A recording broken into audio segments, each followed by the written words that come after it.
বুঝতে হবে তাহলে আল্লাহ রাব্বুল আমিন কেন তিনের নামে শপথ করলেন? তিনি তার 4টি ফজিলত বর্ণনা করেছেন। 1 নম্বর,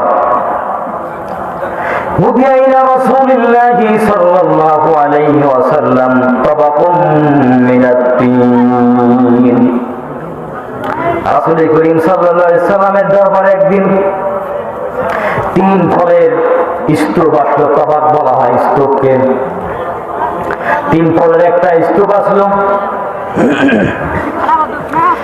রাসূল করিম সাল্লাল্লাহু আলাইহি ওয়াসাল্লাম সেখান থেকে 3 ফল খেলেন।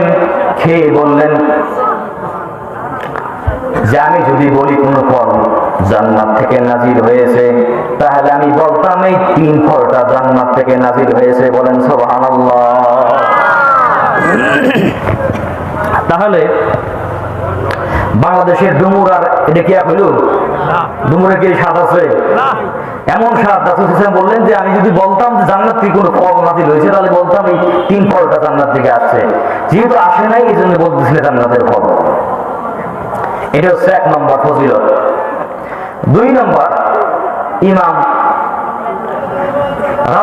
ইমাম হুসাইন ইবনে রাজা, ইমাম হুসাইনের বংশের একজন ইমাম, তিনি বলেছেন যে ব্যক্তি 3 ফল খাবে তার মুখে কখনো দুর্গন্ধ হবে না। যে ব্যক্তি 3 ফল খাবে তার চুলগুলো রেশমের মতো সুন্দর হবে। আর যে ব্যক্তি 3 ফল খাবে জীবনে তার প্যারালাইসিস হবে না। সুবহানাল্লাহ বলেন।